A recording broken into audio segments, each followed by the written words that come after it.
Hello students, today we'll be completing chapter 1 statistics standard 11. Earlier session में अपन ने questionnaire के बारे में बहुत ही डिटेल में समझा था। क्वेश्चनर क्या होता है, क्वेश्चनर सेंड करने के मेथड्स क्या होते हैं, it could be via post, it could be via animator. आज अपन सेकेंडरी डेटा के सोर्सेस के बारे में पढ़ के चैप्टर को कंप्लीट करेंगे, राइट? ओके, तो सोर्सेस ऑफ सेकेंडरी डेटा क्या होता है? सोर्सेस ऑफ सेकेंडरी डेटा मतलब सेकेंडरी डेटा कहाँ से मिल सकता है? तो बेसिकली दो सोर्सेस ऑफ सेकेंडरी डेटा होता है, एक होता है publish source and the other one is unpublish source. Publish source मतलब क्या होता है? कोई भी चीज को पब्लिश कराना मतलब ऑफिशियली कोई मैगजीन में, कोई न्यूज़पेपर में, कोई गवर्नमेंट के आर्टिकल में, मतलब जो गवर्नमेंट आर्टिकल्स में पब्लिश हो, कोई एजेंसी उसको पब्लिश कर रहा है, इंटरनेट पे अवेलेबल है, ये सब होता है पब्लिश सोर्स। कोई मैगजीन में, न्यूज़पेपर में, और जो कहीं भी ऑफिशियली पब्लिश नहीं होता उसको बोलते हैं अनपब्लिश। अब पब्लिश सोर्स को डिटेल में पढ़ेंगे। पब्लिश सोर्स के, पब्लिश्ड सोर्स के 7 पॉइंट्स है। पहला पॉइंट है सबसे पहले गवर्नमेंट पब्लिकेशन। सबसे पहले पब्लिश कहाँ होता है? गवर्नमेंट की कुछ पब्लिकेशंस होती है जहाँ पे इंफॉर्मेशन को पब्लिश किया जाता है। अब गवर्नमेंट की अब काफी स्टेट गवर्नमेंट और सेंट्रल गवर्नमेंट ऐसी ऑर्गेनाइजेशंस है जो स्टैटिस्टिकल डेटा कलेक्ट करती है और उनको पब्लिश करती है। काफी ऐसी सेंट्रल और स्टेट गवर्नमेंट की ऑर्गेनाइजेशन है जो स्टैटिस्टिकल डेटा को कलेक्ट करके उनको पब्लिश करती है। क्या बोल रही हूं मैं? काफी गवर्नमेंट और काफी स्टेट और काफी सेंट्रल गवर्नमेंट के ऐसे ऑर्गेनाइजेशन है जो बेसिकली क्या करती है, जो ऑफिशियल डेटा को कलेक्ट करती है और फिर उसको पब्लिश करती है। ठीक है, जैसे ये कौन कौन सी एजेंसीज है, कौन सी ऑर्गेनाइजेशन है? सीएसओ मतलब सेंट्रल स्टैटिस्टिकल ऑर्गेनाइजेशन, फिर NSSO national sample survey organisation. ये सारी जो ऑर्गेनाइजेशन का मैं नाम बोल रही हूँ वो क्या करती है, वो डेटा कलेक्ट करके उनको पब्लिश करती है इंटरनेट पे। फिर office of registrar general and census commissioner of India, registrar general, census commissioner, ICR Indian council of agriculture research, agriculture related matters जो होते हैं वो Indian council of agriculture research देखते हैं। Statistical outline, Gujarat state social economic review, ये अलग अलग organisation है जो डेटा कलेक्ट करके उनको पब्लिश करती है। अब ये जो गवर्नमेंट डेटा कलेक्ट करके पब्लिश करती है, जो गवर्नमेंट ऑर्गेनाइजेशन है वो डेटा कलेक्ट करके पब्लिश करती है, वो काम का लगता है। इन इंफॉर्मेशन से आप होलसेल प्राइस इंडेक्स को जान सकते हैं, इंपोर्ट एक्सपोर्ट कितना है वो जान सकते हैं, एग्रीकल्चर रिलेटेड जो स्टैटिस्टिक्स होते हैं, एग्रीकल्चर में कितना फसल उग रही है, कितना रेनफॉल हो रहा है, कितना पेस्टिसाइड्स का प्रोडक्शन है, कितने फर्टिलाइजर्स है, जो भी एग्रीकल्चर रिलेटेड स्टैटिस्टिक्स है वो भी आपको मिल सकते हैं, राइट? तो पहला जो सोर्स था वो अपन ने पढ़ा गवर्नमेंट पब्लिकेशन। उसमें ऐसा था कुछ गवर्नमेंट ऑर्गेनाइजेशन इंफॉर्मेशन कलेक्ट करके उनको पब्लिश करती है। और ये ऐसी कौन सी गवर्नमेंट ऑर्गेनाइजेशन है, आपको 4-5 नाम लिख देना, जैसे NSSO national sample survey organisation, CSO central statistical organisation, census registrar, government of Gujarat review, ICR Indian council of agriculture research. तो ये अलग अलग गवर्नमेंट ऑर्गेनाइजेशन है जो इंफॉर्मेशन कलेक्ट करके उनको पब्लिश करती है। अब ये जो गवर्नमेंट की इंफॉर्मेशन है वो किस चीज के लिए काम आती है? ये जो गवर्नमेंट की इंफॉर्मेशन है उससे अपन को होलसेल प्राइस इंडेक्स पता चलता है, इंपोर्ट एक्सपोर्ट पता चलता है, एग्रीकल्चर के स्टैटिस्टिक्स के बारे में जानने मिलता है। जो सेकेंड अनपब्लिश सोर्स है वो है सेमी गवर्नमेंट पब्लिकेशन। एक तो क्या पढ़ा अपन ने, government publication, and the other one is now semi government publication. मतलब वो पूरी गवर्नमेंट नहीं होती, सेमी मतलब क्या होता है, आधा अधूरा, थोड़ी गवर्नमेंट थोड़ी प्राइवेट, सेमी गवर्नमेंट। तो सेमी गवर्नमेंट ऑर्गेनाइजेशंस कौन सी होती है? Life insurance corporation of India, LIC. LIC क्या है? एक सेमी गवर्नमेंट ऑर्गेनाइजेशन है।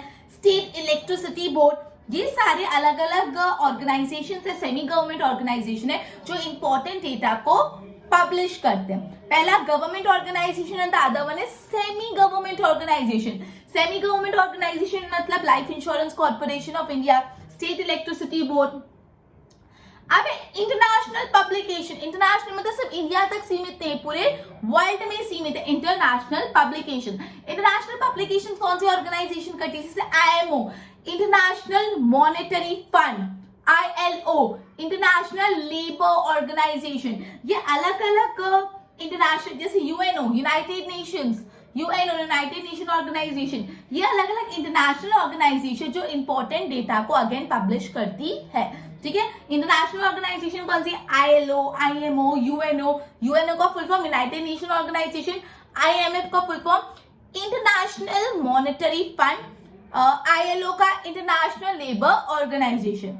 उसके बाद आता है report of research organisation. Research organisation कौन से होते हैं? जो ऑर्गेनाइजेशन अलग अलग फील्ड में रिसर्च करते हैं और उस फील्ड का जो भी डेटा रिसर्च से उनको मिलता है उनको पब्लिश करते हैं। जैसे ATIRA, ये बहुत फेमस टेक्सटाइल ऑर्गेनाइजेशन है। Ahmedabad textile industrial research association, ATIRA, Ahmedabad textile industry research association.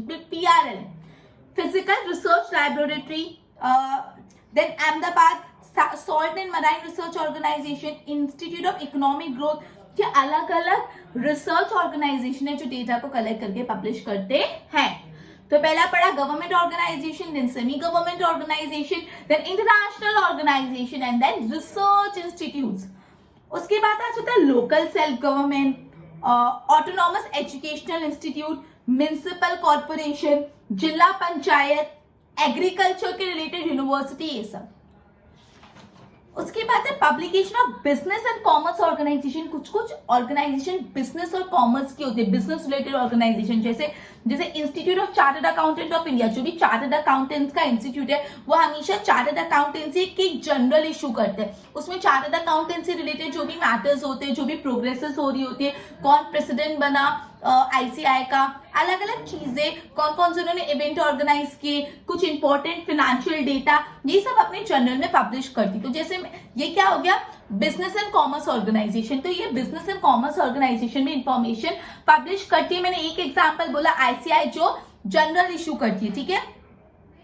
उसी तरह जैसे federation of Indian chambers of commerce and industry, एक फेडरेशन है of Indian commerce of and industry, वो इकोनॉमिक ट्रेंड करके एक पब्लिकेशन है जिसको पब्लिश करती है, ठीक है। वैसे the institute of foreign trade, institution of foreign trade है जो पब्लिश करता है फॉरेन ट्रेड रिव्यू। मतलब यहाँ पे बोला है कुछ बिजनेस और कॉमर्स ऑर्गेनाइजेशन है जो इंफॉर्मेशन गैदर करके उसको पब्लिश करती है। अब इसमें 3 एग्जांपल आपको दिए। ICI मतलब institute of chartered accountant of India, जो institute of chartered accountant of India वो द चार्टर्ड अकाउंटेंट्स करके एक जनरल है वो इशू करती है। इंस्टीट्यूट ऑफ फॉरेन ट्रेड का कौन सी जनरल इशू करती है? Foreign trade review. Federation of Indian chambers of commerce and industry वो इकोनॉमिक ट्रेंड्स नाम की जनरल इशू करती है। खाली 3 एग्जांपल, ऐसे तो बहुत सारे आपकी टेक्स्ट बुक में 3 दिए, तो you need to remember this, right. उसके बाद सबसे कॉमन न्यूज़पेपर, पीरियोडिकल्स, मतलब अलग अलग न्यूज़पेपर में आप आर्टिकल्स देखते हो, इकोनॉमिक टाइम्स, मिंट, ये सब जो टाइम्स ऑफ इंडिया, ये सब न्यूज़पेपर है जो इंफॉर्मेशन कलेक्ट करके हमको बताती है, ठीक है। अपन को कोई भी इंफॉर्मेशन चाहिए, फॉर एग्जांपल कोविड के कितने केसेस हो रहे हैं, कितनी रिकवरी हो रही है, कितना बिजनेस ग्रो हो रहा है, GDP का क्या रेट है, ये सब किधर से मिलता है? अपन न्यूज़पेपर से ही लेते हैं। तो न्यूज़पेपर भी क्या करता है? ये सारी इंफॉर्मेशन को कलेक्ट करके उनको पब्लिश करता है, right. Business related, sports related, commerce related, अलग अलग चीज है इसमें, जैसे commerce, business today, financial express, ये सब, ठीक है। तो बेसिकली अपन ने अभी पढ़ा sources of the secondary data, जिसके 2 पार्ट है। पहला जो सोर्स ऑफ सेकेंडरी डेटा होता है पब्लिश डेटा, और जो दूसरा सोर्स ऑफ सेकेंडरी डेटा है वो होता है अनपब्लिश डेटा। तो पब्लिश डेटा में अपन ने 7 पॉइंट पढ़े। सबसे पहले गवर्नमेंट एजेंसीज, गवर्नमेंट ऑर्गेनाइजेशन कौन कौन सी, उसमें एग्जांपल आपको लिखना है। गवर्नमेंट ऑर्गेनाइजेशन में NSSO, national sample survey organisation, CSO, central statistical organisation, ICAR, Indian council of agriculture research. फिर सेमी गवर्नमेंट ऑर्गेनाइजेशन में आ जाएगा LIC, state electricity board. International organisation में IMF, ILO, WNO, IMF मतलब इंटरनेशनल मॉनेटरी फंड, ILO मतलब international labour fund, और UNO मतलब united nations organisation, right.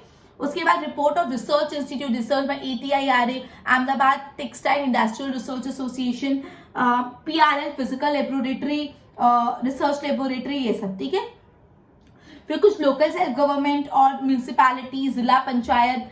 फिर पब्लिकेशन जो बिजनेस एंड कॉमर्स ऑर्गेनाइजेशन, जो बिजनेस और कॉमर्स रिलेटेड ऑर्गेनाइजेशन होती है वो भी पब्लिकेशन करते हैं, जिसमें मैंने आपको एक बताया चार्टर्ड अकाउंटेंट्स ऑफ इंडिया का जो इंस्टीट्यूशन है वो the chartered accountant general publish करता है।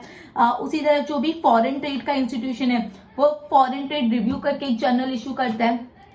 न्यूज़पेपर, पीरियोडिकल, मैगजीन से भी बहुत सारी इंफॉर्मेशन अपन को मिलती है, राइट। अब सेकंड पढ़ रहे सेकेंडरी डेटा अनपब्लिश सोर्स से कैसे मिलता है. Unpublish source, some of the statistical data may be published while the data may be drawn on request from the unpublished internal source, private and public organization which are prepared for their reference. For example, salary of employee, length of service, educational level, data regarding investment. Okay, तो basically unpublish source मतलब क्या होता है, कुछ जो publish source होते हैं वो कहाँ से इंफॉर्मेशन लेती है, वो अनपब्लिश सोर्स से इंफॉर्मेशन लेती है.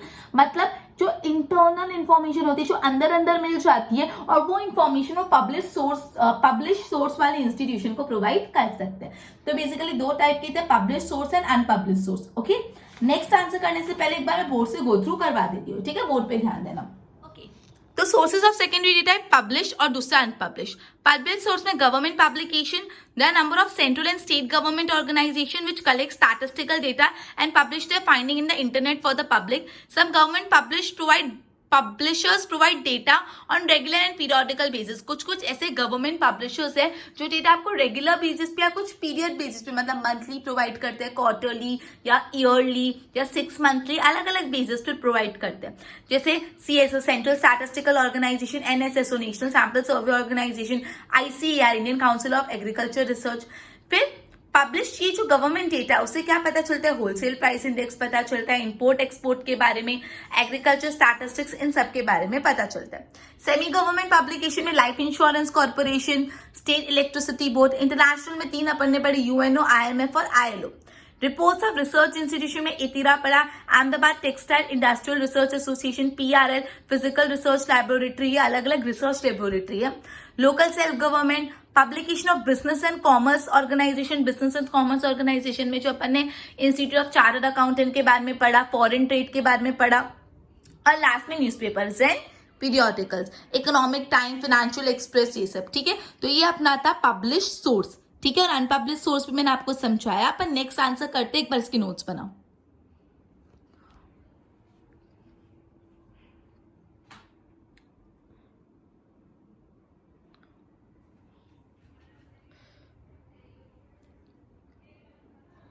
ओके, अभी नेक्स्ट टॉपिक है precautions while using secondary data. जब आप सेकेंडरी डेटा यूज कर रहे हो तो आपको क्या सावधानी रखनी चाहिए, कौन सी चीजों का ध्यान रखना चाहिए, कौन से प्रिकॉशंस लेने चाहिए. प्रिकॉशंस मतलब आपको समझ आता है, प्रिकॉशन मतलब कौन सी चीजों का ध्यान रखना चाहिए, कौन सी सावधानी लेनी चाहिए.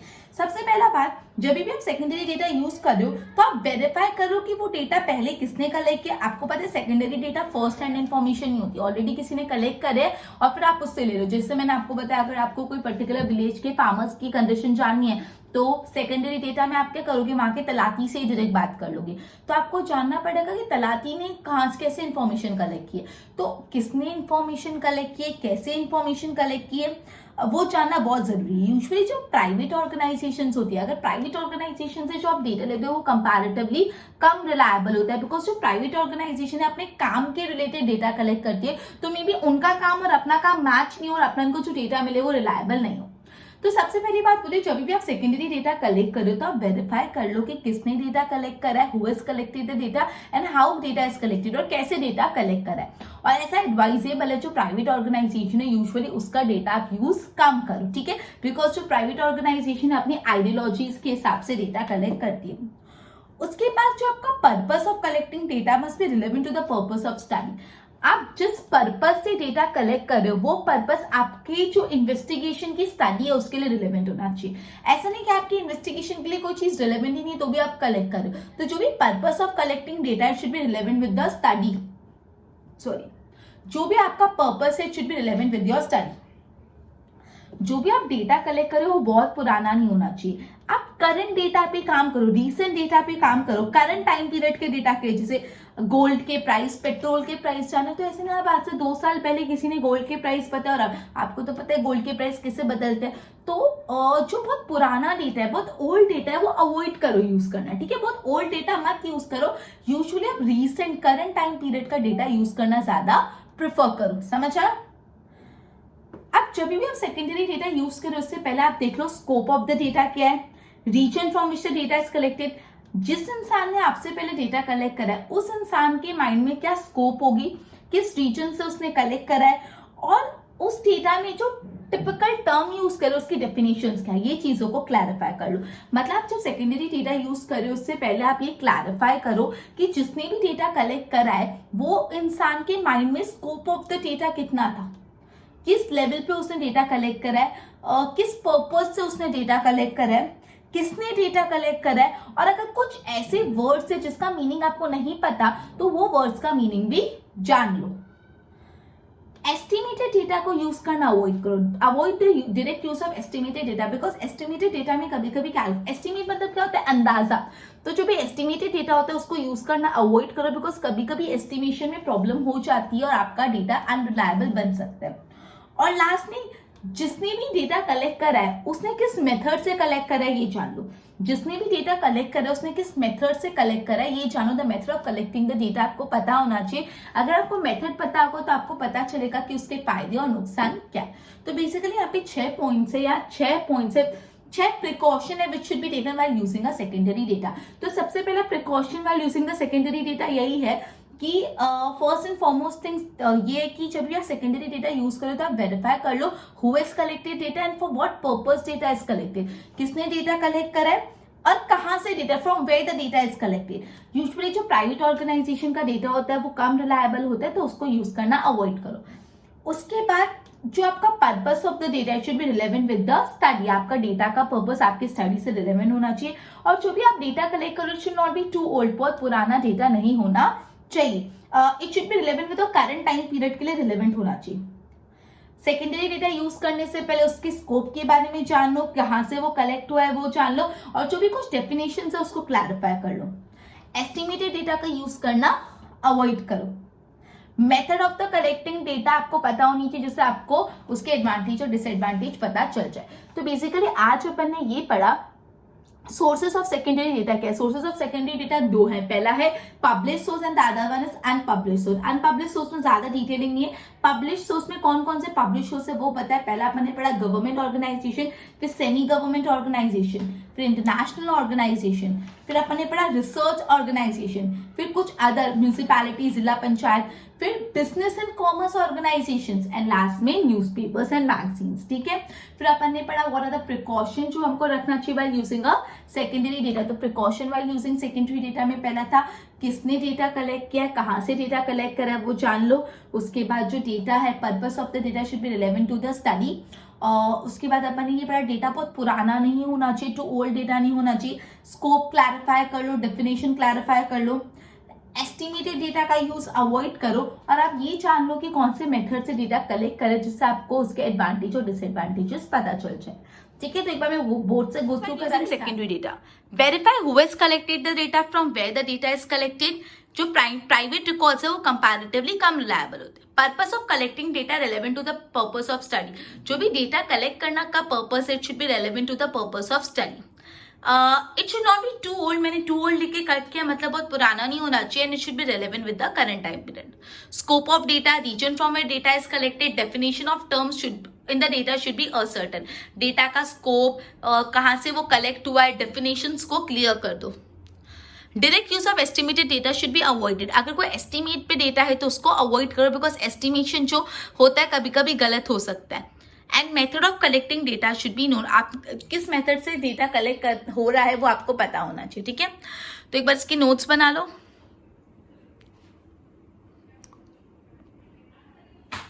ओके, तो अपन ने चैप्टर पूरा कंप्लीट कर लिया, अपना लेक्चर भी यहाँ पे एंड होता है end along with this first chapter भी एंड होता है। फर्स्ट चैप्टर पूरा थियोरेटिकल चैप्टर था बट इसको समझना बहुत इंपॉर्टेंट है। ये बेस चैप्टर है for the further chapters. Okay, good bye.